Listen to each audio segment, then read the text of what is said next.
So one more time, like you have like a side control, and many times the person has everything like cover everything defend, but then you have to work hard. You need to put a lot of energy to make the person's hand comes down. Even if they don't know you're going to do an assault choke, they don't want to drop their guard that easy. But in another way, just like what we talked before, if you have the person in another submission, if you have the other person distracted with something else, if the other person try escape from like the back or defend the kimura or doing something else, like sometimes they get their hands down for themselves. You don't have to work their hard. If I have like a side control on my toes over here, I know I cannot just hold the side control. You know, I'll be stalling, and the longer I stay here, more risk I believe it has to me to lose. So I need to move on, and a good way to move on, I put my knee on his belly. But as soon as I put a knee on his belly, I need to be ready to make a move. I need to be ready to take the risk and move forward and attack. You know. But if I take too long, he's gonna get out and move, and I have to get out and I have to defend. Maybe he find his way out. So I'm ready to move on, but I have a expectation what is gonna happen, and I'm gonna try surprise and connect something in that meantime. So I'm gonna put the knee on belly. As soon as his hands drop, I'm dropping my arm around his neck. And if I just reach over here and he keeps turning, and I land over here, I'm gonna have something else. I'm gonna have a guillotine. I'm gonna land on the ball. I'm gonna have to do something else. I have to put my knee on his belly. As soon as his hands drop, I'm dropping on top. When I say dropping, I need to land quick before he turn on his side. So I'm putting my knee on his belly. As soon as his hands touch, I land on my side, walk flat with my toes on the floor, and find a quick way to connect my hands before he has a chance to get up, and hide my hands from his hands, hide my head from his hand, and tuck my chin and just concentrate on the squeeze. Let's switch my toes. So if I have this, he's tucked in, I'm controlled, knee on belly, land that quick. I'm still not in a perfect alignment, but I can get myself there and just quick go back to submission. One more time. So I have this.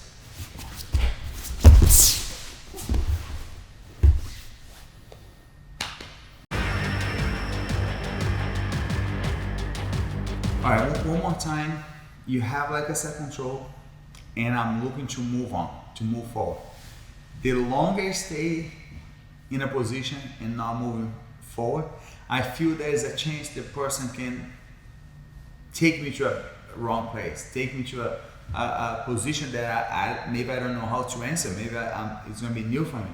So if I have a set control, if I was lucky to get like a good pass, I need to move on, but move on towards something that we're gonna give in the finish. Move on towards where maybe the other person doesn't know how to defend that. So I need to move on, even have like a good side control. And the same thing right now is like I put the knee on belly, and the person still stay flat. He doesn't drop his arm, you know what I mean? And as he doesn't drop his arm, he stay just tucking. So from here, I'm gonna work just to keep his both shoulders alignment. And I don't know if you guys can see, I'm control his both shoulder flat. Every time you put a knee on belly, I love knee on belly, but it's tricky because if you put the weight too much, you can easily get bumped over. So all I'm gonna be doing is like just to work the pummeling, you know, and work the pummeling and work the pummeling. When I'm trying to work in the pummeling, keep getting his hands low. But I cannot just go and pull his hand down because he's gonna, every time I show him what I want, his job is like, don't give what I'm showing him. You know, if I show him I want to pull his arm, he's gonna not pull his arm. So what I'm gonna be looking for is just kind of like pummeling his arm, front knee on belly, pushing both shoulders, keep his shoulders, but most like his biceps down. And then once I realize like, if he was stuck in his chin, and I realize like his arm is getting tight, that would be a good time to just kind of drop him over. I'm on my side, I'm not flat. One more time, I can't land over here. As soon as I land over here, I need to move on and get myself flat. This is like I don't know how you guys think when you do a sprawl. When you do a sprawl, it has to be quick. So when I land on my side, I have to quick, almost like sprawling, get my pelvis, my hip flat, my belly on the floor, and don't be on my side or on my knees. I need to get myself flat. So I have the side control. He's not showing reaction. He doesn't care. He's like, oh, I just don't want to tap. I just want to like be able to last the whole round. Or maybe he set me up. Maybe I put in your belly. He's like, oh, I'm not moving. I'm just waiting for you to get distracted. So I cannot be distracted over here. I cannot take like a easy and realize like, oh, he's not taking a risk. And then he goes reach for my heel and then start heel hook me, and then I'm like, oh, so that's what he was pointing to me. So if I realize the person is not moving, I need to make him move. I need to move him towards like a place that I can finish him. So I have the knee on belly, he's not moving. Start square, his both shoulders on the floor. My weight stays a little bit back, not over him. And I start working on his hand. Push his hand, pummeling. I can constantly just be pummeling his hand, just to get his hands out, pummeling. When I realize his neck is open, I'm swinging my arm over. With my arm over, all I need to do is just keep my body flat on the floor. Second hand goes under. Focus just to keep your shoulder down and get the squeeze. All right, one more time, we have to have a submission available. When I say available, like you have to be able to deliver the submission whenever you have a chance. And you don't do just the submission because you think you're gonna just make him tap with one approach, with one attack. You do the submission because you gotta keep the person's mind busy that he has to defend himself. He has to kind of like find his way to protect himself. Because once he thinks one thing, he's not doing another thing. So I want you to be protect himself, but at the same time, I have a whole thing set up waiting to kind of like attack and go forward. So if I have the side control like before, I was looking for the side control and I was pummeling and I was able to get the arm. A lot of the time, people already feel like they feel threat to have the arm towards the side. If his hand was on the other side, he'll be more safe. But once the arm is towards the side, they know there is a danger over here. Everybody, once you get in this position, you wish to have the arm like on front of the face, a little bit more safe. So what I'm gonna be doing, I'm gonna really try to get this arm. I'm gonna underhook, cup his shoulder, cup his bicep, anything that gives to me, and put my elbow towards his chest, his sternum, something like this. And the reason why I'm showing this is because the person needs to feel threat by this armbar. And my elbow is stuck in, and my knees is still on the floor. As I'm threading this arm, I don't let this hand come out. Can you repalm me, Matheus? I don't let his hand come out. As I'm getting this, like I'm keeping my head tucked in. If the person thinks I want to go in this arm, probably he's getting distracted and forgetting another thing. I want to pull his arm out of the floor. I want to keep everything tucked in. I want to step over and go to the armbar. But if I realize the person like he noticed I want to go to this arm and he starts to roll his back on the floor, I don't want to just go with him. If I just go with him, I'm gonna get flip over and he can just put me over. I know he knows how to defend his armbar. I wish I can just go to the armbar. Like I said, I want to thread him and I want to make him feel that I can go in his arm. But if I realize his back starts going on the floor, that'll be a good time to just land with the north-south choke again. And I always remember, once I get over here, I need to connect my hands. I need to keep my body straight, my toes point. You need bump side to side. You bump one side, you bump to the other side. My toes has to ground so I can maintain the choke. But the whole point is like, if I have the side control, I want to finish the mat. I want to be able to kind of like move on and don't waste the time. Don't take the risk. When I say take the risk, I take the risk, jump into a submission, but I don't take the risk, feel comfortable, feel enough what I just did. I prefer to keep doing more just in case the person surprised me, just in case the person is saving something to the end. So I prefer to kind of take the risky attack, then take the risky holding a set control and hoping the person kind of like didn't try to get out. I hope he's tired, he's giving up, but he's not tapping. I prefer to make him tap no matter what. So when you have this side control and he's tucking his elbows, I'm repommeling. I got over here, maybe he repommeled again, maybe I got the underhook. As I'm getting the underhook, I'm keeping his back out of the floor. If I can hold him over here and make him work a little bit hard to pull his elbow back, I can do this. But as soon as I get over here, I'm fine to also like let go. As soon as I get over here, if I feel he's pulling his elbow back, I'm released. But as soon as I release, I'm landing. When I say landing, like I cannot just kind of like connect the move slow and pause. I need to land and find myself right at the finish. Hand goes under and drop the shoulder. I don't know how everybody feel, but like we want to be able to finish the match.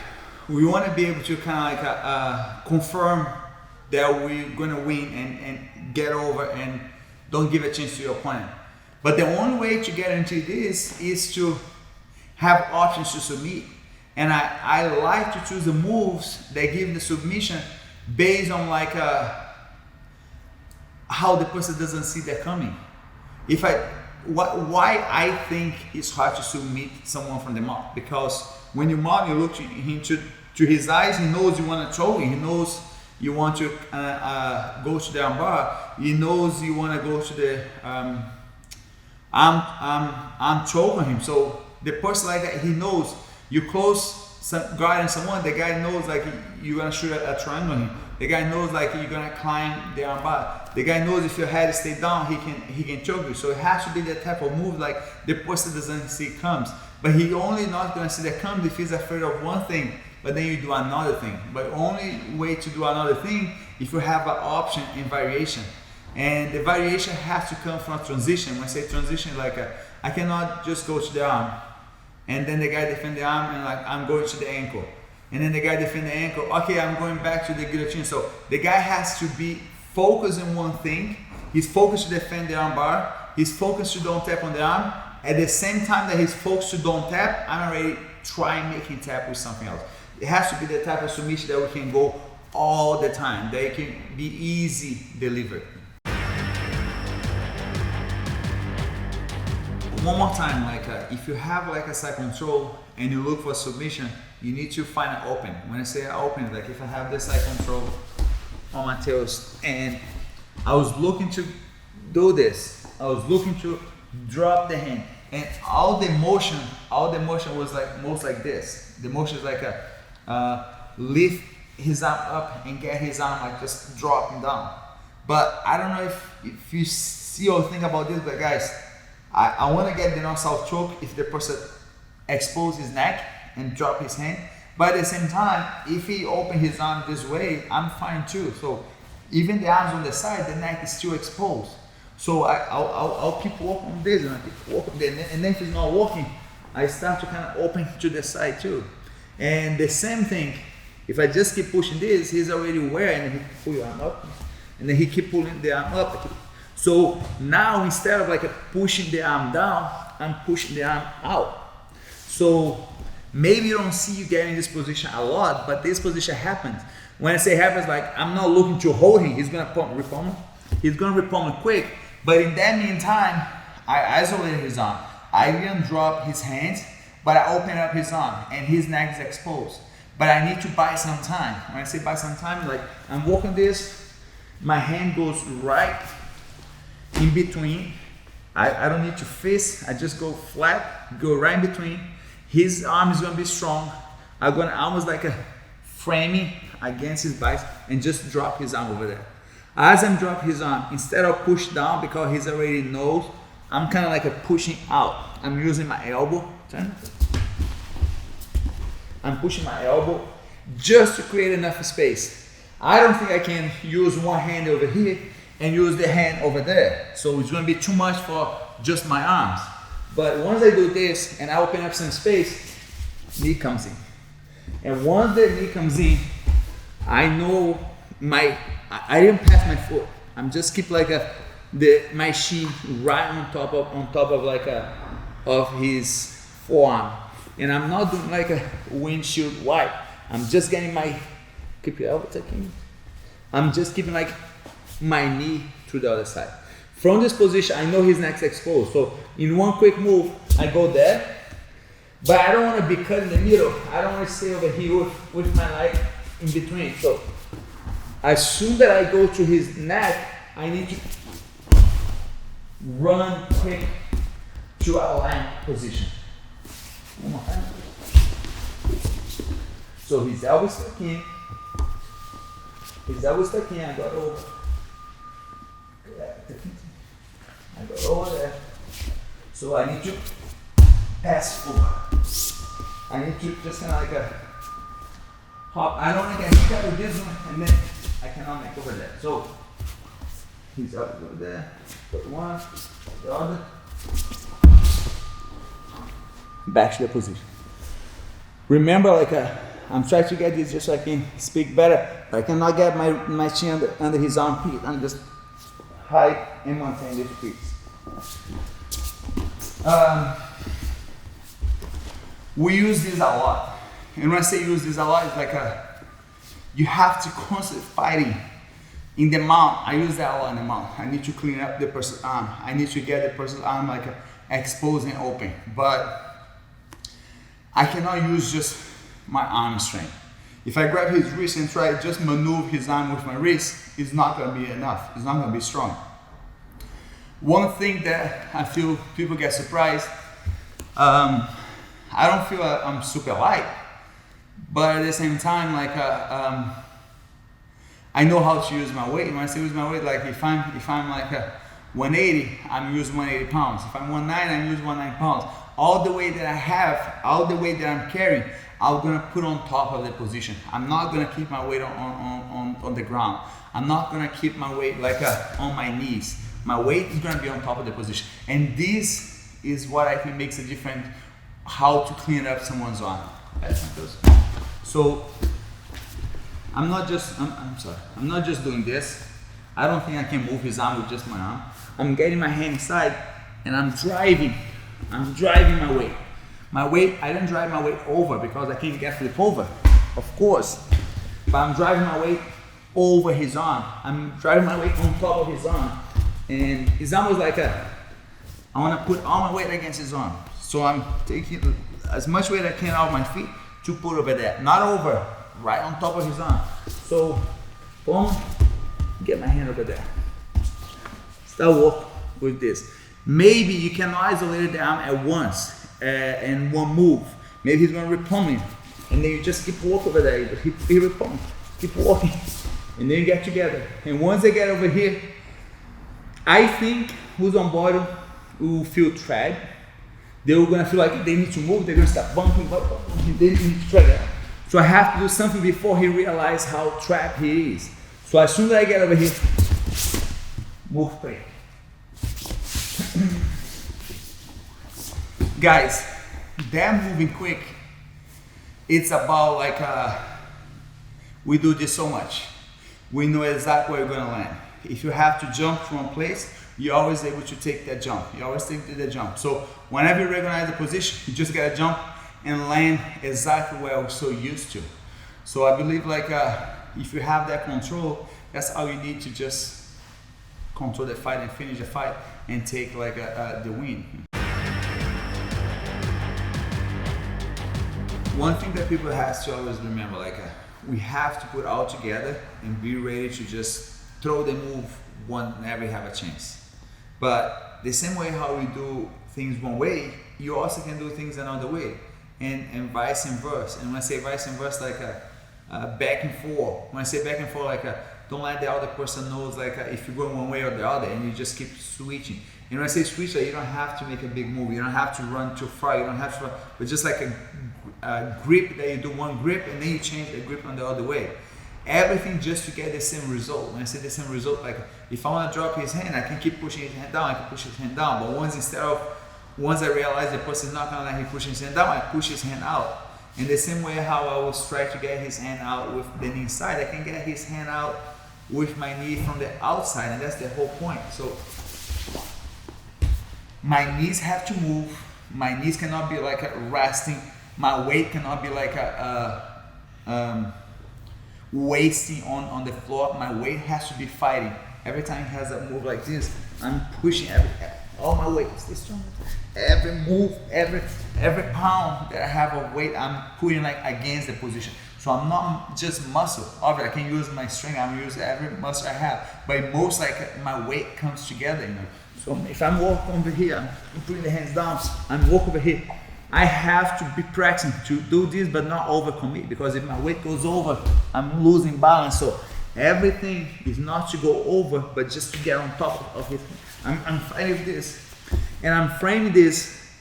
I'm keeping this arm frame, and I'm trying pushing the arm out to the other side. But every time I'm trying, he comes back inside. I'm trying, he comes back inside. I'm trying putting the knee. My knee just didn't make inside. So if I go to the same position, I can do the same position, but instead of do the same knee from over here, and he pulls that out, I can do the same thing with my knee, goes to the other side. I think people forget, because you don't need to use only your hands to hold position. Your legs, your knees, your foot does a lot. So I'm gonna frame one. I'm gonna try to get this hand inside. I'm gonna try to get this hand inside. I'm gonna try to get this hand inside. As soon as he drop this arm down, I'm going to reach the other side. Okay. Go again. So I'm trying to get this hand inside. I'm trying to get this hand inside. It's coming back. He keeps coming back. My knee goes up towards the other side. And my knee is kind of like I'm not open. I cannot open. I need to put my knee and pin with my shin on top of his forearm. But I can't hold him in this position because he's going to start bumping. So once I get to this position, I need to run. I don't know if everybody noticed. Sometimes you land over here, and this is not just to hold the position, but just kind of like if I'm kind of like a little bit this way, this hand kind of helps me go over there. It's almost like if I had the hand on the floor to help me move. The hand on the floor to help me move. But I'm not only use my hand on the floor, but I use my hand against his arm, so I can get my weight lined up with him. Hands together and drop the weight. If you think about, it's just like one mechanic. It's just like one direction. It's going to be really hard to compromise when the person kind of like find his way to protect. But if you constantly fighting, and I cannot take the weight and just keep fighting this way because it's just going to recover. I have to do all this with my weight on top of him. I know it is over. I got him. Once I get him, there is a sense of like danger that he knows he needs to get out of it. So I can't wait till him kind of start bumping, get out of there. As soon as he get over here, I'm back to the position to finish. One more time, you have to find a submission that it's always available. So if I have a side control and it's not on my side, maybe it's on the other side, and I feel like you could have done the whole thing on the side if you have a left arm north south choke, but I don't feel like I have that on the side, and the person still protect himself and keep everything tucked. So what I'm gonna do is like I'm gonna turn all his body towards the other side. But when I say turn towards the other side, I cannot just use my arms to turn because my arm is most like holding. So I'm gonna use my chest almost kind of like just driving and pushing. So not my hands, but most like my chest. And like I said, turn around like this.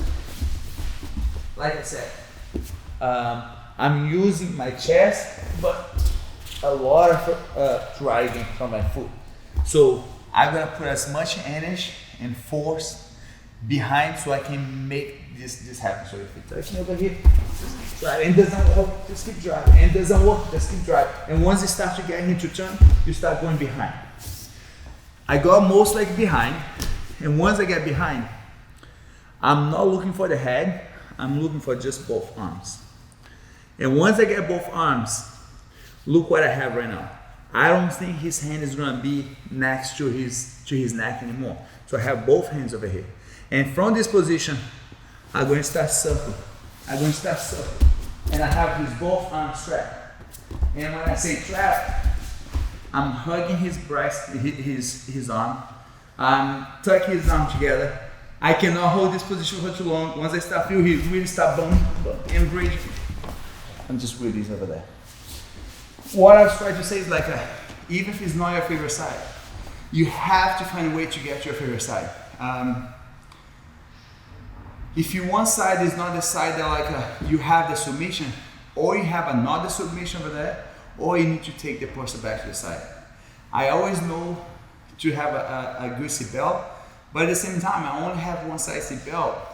I know to have the guillotine, the north-south, and the rear neck choke, but it's always the same side. So what I'm trying to say, like everybody knows that I'm trying to choke with the right arm, but everybody's still letting that happen. But it's not just because I'm going toward the side, because I'm always find a way, even if it's on the other side, even if I'm on a far side, I manage to make the other person go towards the direction that I want, and I think that's what matters. I feel sometimes if you work 50% one side, 50% the other side, you don't have like 100% strong on one side. It's gonna be both sides like a so-so. So I feel like I'm had to work a lot on one side and make that side really strong. So when I need, I can use. So if I have that side control, I'm pushing side, and he keeps going back. I'm keep pushing, try get under. Once I get under, I know now I'm most like behind. I'm keep driving. I'm keep like digging my toes to don't let it come. My hand goes on front. Once my hand goes on front of him, I'm wrapping his arm together. When I say wrap his arm together, if I pull him and his arm comes down, I lose everything. So I have to pull him and keep my chest right on front of his arm. From this position, I'm gonna surf to a north-south. When I'm gonna surf to north-south, and I'm gonna push his both arms in this direction. Come back. So I'm gonna do this, and I have the position. Look, as soon as I finally get in this position, release and get that quick. Hands together and drop your shoulder. The control, it's something that you can always use, but one thing that you're always gonna use, and no matter what, gi or no gi, you wanna look for, every time you drive with your shoulder, with your chest, with your elbow, you wanna have like most of your weight, you wanna have like your feet ground on the floor and just pushing with all your weight, not just with your arm weight, not just with your shoulder pressure, but your whole body behind the position. All right, one more time. If you wanna get like a really high rate or the odds in your favor to a submission, you wanna make sure the person is not focused on one thing, but he's focused on one thing, but you're doing another thing, so he doesn't see what is really like you setting up. So if I have like a side control, and this can come from like a guard pass, this can come from like a half guard, and every time you wrap around like someone's neck, I don't have like a guillotine on him. I just have like just this side of the neck. I don't even have a dip. I don't have the arm in. I'm just wrapping around and just dropping all my weight on this side with a lot of pressure pulling on the other side. So I'm getting a lot of pressure over here. And from this position, I'm not pulling him on his knees. I'm not pulling him on his knees. I'm not pulling him out of the floor. So I'm wrapping around his neck, and I'm keeping all the weight, locking his head in place, just side to side, just like this. So I'm going there and just lock this position. This is the type of thing like I don't think I can finish, maybe I'm not gonna finish, but I'm gonna cause a reaction from the other person. And one of the reactions is to pull back. If he if I have this and then the person keep coming forward, I can easily set up to like a tie guillotine. So a lot of the time the person wants to move back, he wants to back away, he wants to kind of get his head off, and the way to get his head off is to move away, not moving towards him. So I have a side control, I'm wrapping over, connect my hands, seatbelt grip, and putting all the weight over there. Maybe not choke, but you make the other person move. Once his back starts going, I release, and I have a very tight north-south choke, because the only thing I did was just release so his head turned around and he still stays super tight on the choke. Turn around, my person. I have him sideways. I'm not letting him get out. I'm maintaining side control. I'm over here. All my weight off the ground, putting a lot of pressure. He start turning. I let it turn. And go back over there. Stay, line up with him. Second hand, quick, connect. The reason why you connect the second hand is not because you need that to squeeze, but because you don't want the choke break apart. So one more time, it has to be a move that you can see all the time, a move that you can use something to distract that person, and then you go to the what really matters. What is the move that you're setting up? We gotta have all the options, but at the same time, there's a direction that we can use to practice. And when I say practice, like what's so important to just don't waste energy in any moment, in any scenario like that. And when I say waste energy, like maybe you don't have that much energy, maybe you don't have that much strength, maybe you're not your best is not just like a muscle things out. So every energy that you have counts, and you need to make sure like the detail that counts help you also to train that. So I recommend, there's a lot of things that we can go over about this, but one that I believe is very important, and I always recommend, is like when you practice the move, maybe not against the best guys, maybe not against like someone just that always know the position, but when you still building up like your squeeze, when you still practicing like where is the choke, where most of the energy goes, if it's the elbow, if it's the forearm, if it's the shoulder, if it's the pec, when you building that up, it's good to practicing, not to finish. I don't think you're gonna go to a tournament and finish with just one hand, but to practice finish in training with just one arm. And I catch myself doing that a lot, and later I realized like, oh, I didn't realize I was doing this just because the person is not giving them a resistance, but I was practicing to work on my squeeze. So if I have a side control, and I was able to get to the choke, and I got myself here, I'm straight line up with him. He bring his hip close to me, you know what I mean? So when his hip comes close to me, his head is not straight anymore. His body is completely not turned like this. So once I get over here and he start bringing his hip close to me, it's good to me to push his hip back. But I cannot keep this hand over here. But this hand is good to keep over here so he stays straight, so he can practice the squeeze. And when I say the squeeze, like less work to sometimes when you train, when you develop, when you're practicing the squeeze, to get the choke with just one arm. One hand stay over here.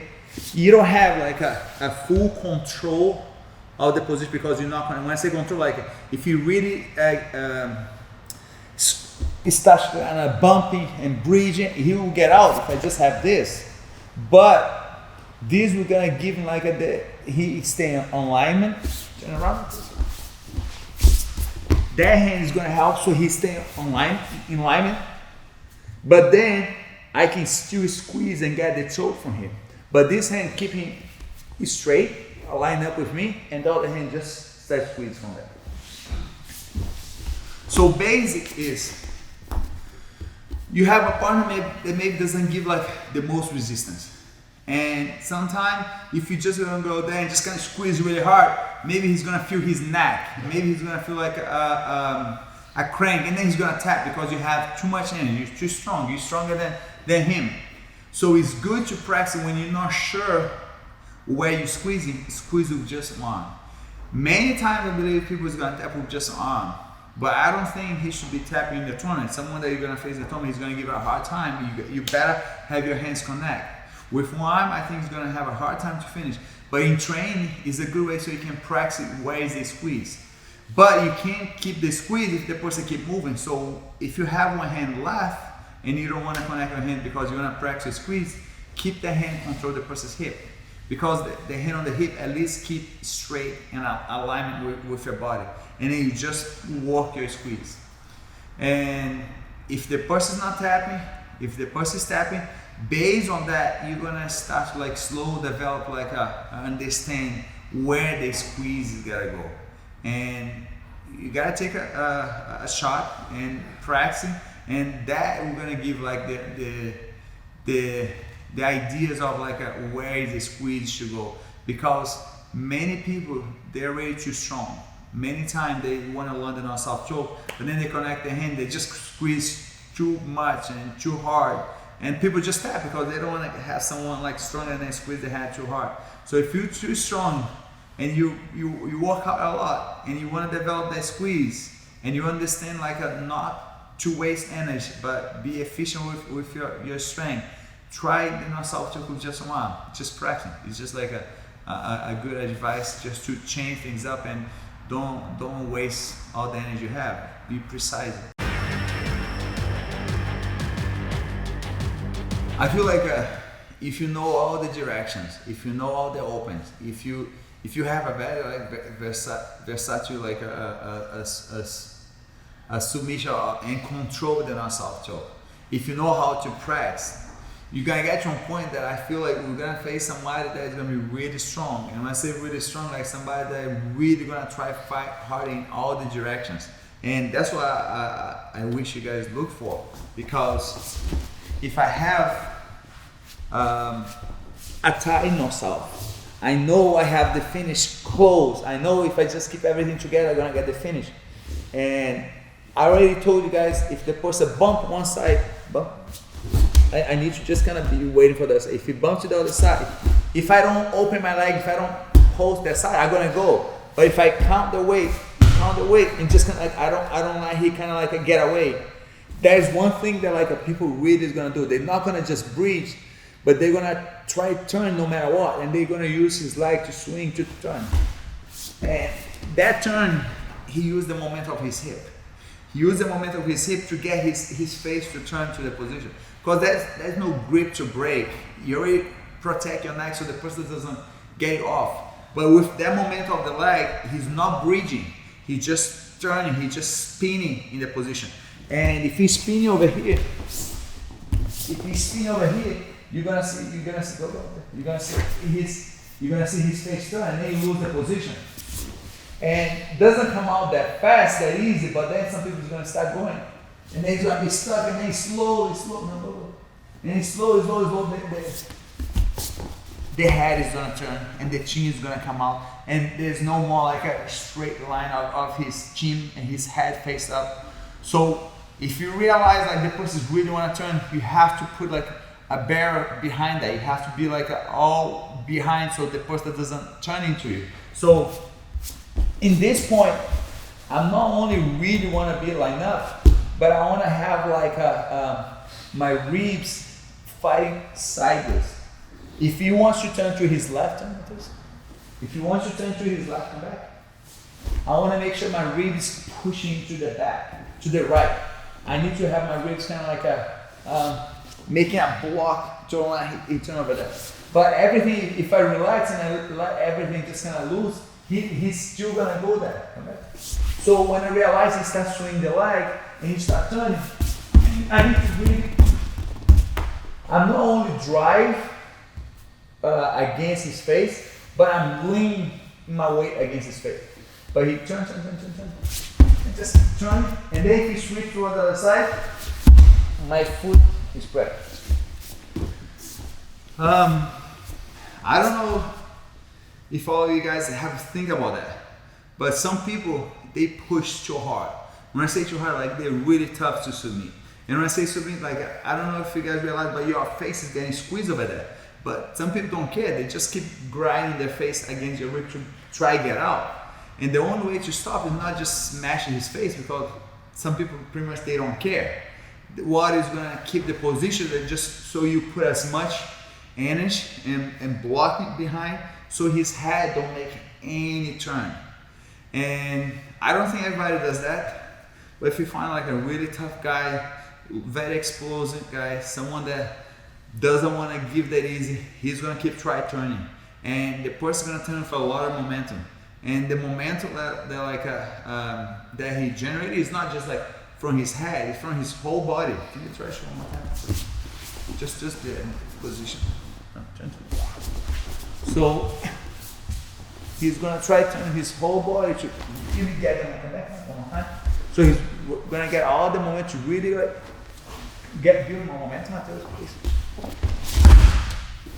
So imagine like all the force, and all the force is just so his head get loose inside the choke. So the same way how you get used to, if the person try bump strong, you stop him. Now you have to get used to the person really start to like turning, just locking and driving and force his head to stay in place. Doing this way, I feel like you're gonna learn how to train with someone lighter, maybe who is not stronger than you, because you know how to practice a squeeze. You're gonna learn someone that has just as good jiu-jitsu as you, that you need to surprise him and confuse him and don't let him see when you're gonna go to choke. Make him think you're gonna do one thing and do another. And against someone that maybe doesn't have the best technique, he let you get in the submission easy. But then they always get out of the submission easy. Now, if you have like all that attention to just don't let the person head turn, he's not breathing, he's just turning into you. You don't let his head turn, it's gonna be really hard if you just concentrate your energy against his cheek and don't let his face turn. But at the same time, he can go to the other side. So remember all those details and be aware about that.